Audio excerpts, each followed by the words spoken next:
গাছেরা যেমন পাখিরাও তেমন। লিপিকে একটু দেখতে পেলেই হলো, খুশিতে একেবারে ডগমগ।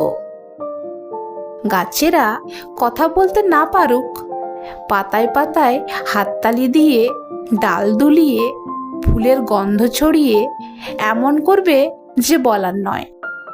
আর পাখিরা শালিক, ছাতারে, টিয়া, চন্দনা, বেনে বউ, বাবুই, টুনটুনি, এমনকি জামরুল গাছের কাঠবেড়ালিরাও কিচিমিচি, টুকুক টুকুক, টুই টুই, টুইচ টুইচ করে এমন হইচই করে যে টুসিদের পুষি বেড়ালটাও হাঁ হয়ে বসে থাকে বারান্দায়। আসলে এগরায় যেখানটায় লিপিদের বাড়ি, ঠিক তার কাছেই মল্লিক বাবুদের কবেকার একটা বাগান। শাল, সেগুন, আকাশমণি, আম, জাম, জামরুল আর কদম, চাপা, কৃষ্ণচূড়া, বকুল গাছে থই থই। সেখানের বড় গাছ, মেজ গাছ, সেজ গাছ আর ছোট গাছেদের বউ, ছেলে মেয়ে, নাতিপুতি, মানে ছোট ছোট গাছের চারা, তারাও জানে লিপি ওদের বন্ধু। স্কুলের ছুটি হলেই লিপি চলে যায় বাগানে।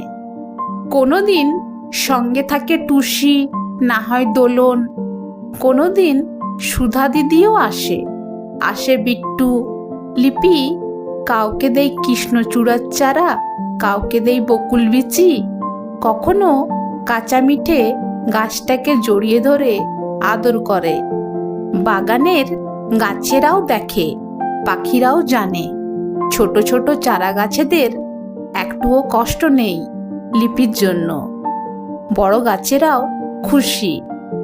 গোটা গ্রামে ছড়িয়ে পড়েছে ওদের নাতিপুতিরা।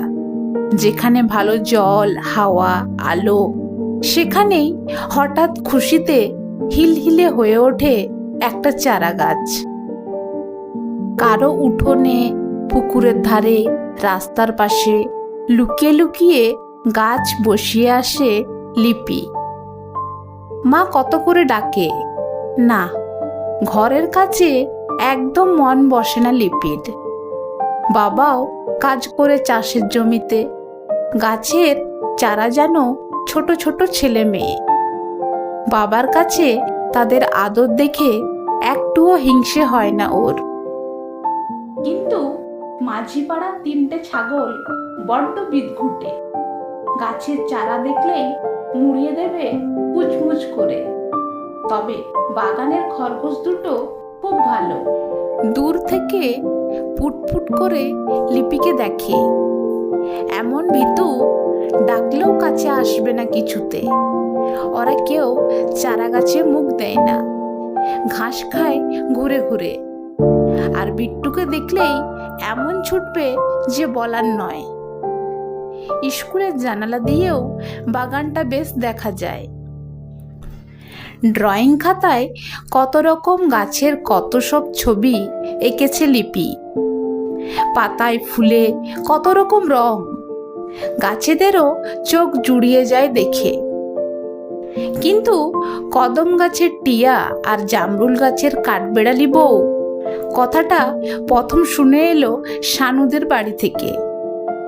ওদের কামরাঙা গাছটায় সেদিন নেমন্তন্ন ছিল কিনা, শানুর বাবাই বলছিল কথাটা।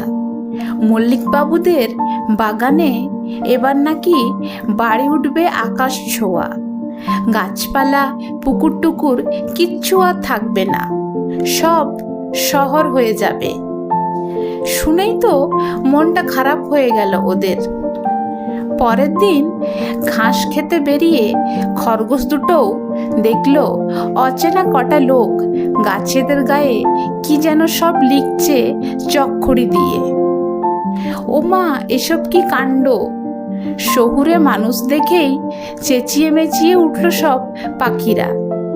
টিয়া সবাইকে ডেকে বলল, শোনো। কাঠবেড়ালি বউ আসল কথাটা বলতে গিয়ে কেঁদেই ফেললো চিকচিক করে।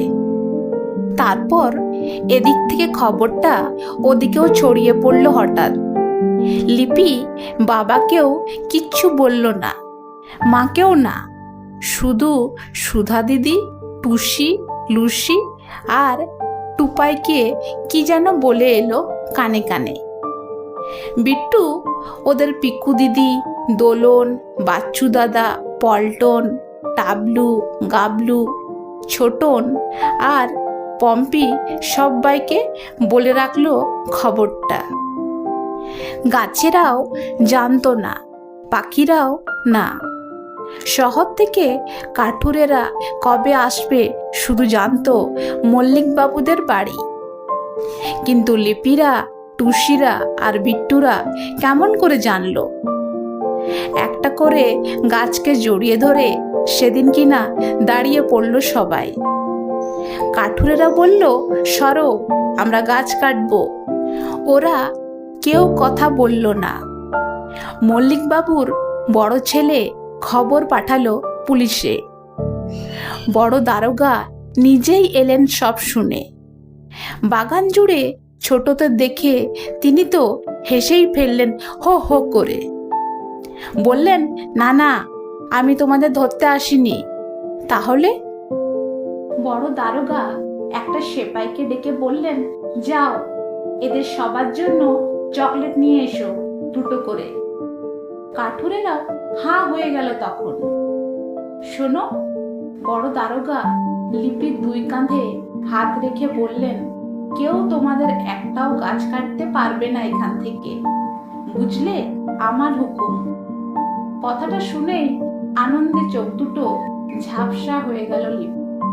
গাছের ডালে ডালে বসেছিল পাখিরা। টিয়া বলল, আমরা ওদের কিছু দেব না? বাবুই গিন্নি মুচকি একটু হেসে বলল, দেব বই কি, এই সময় তো জুঁই ফুলের মেলা। যাও, তোমরা যে যা পারো তুলে নিয়ে এসো আমার কাছে। বেনে বউ বলে, কি করবে অত ফুল দিয়ে? বাবুই গিন্নি মুখের ভাবখানা বড় দারোগার মতো করে বলল, ওদের জন্য রুমাল বুনবো, একটা করে ছোট ছোট রুমাল।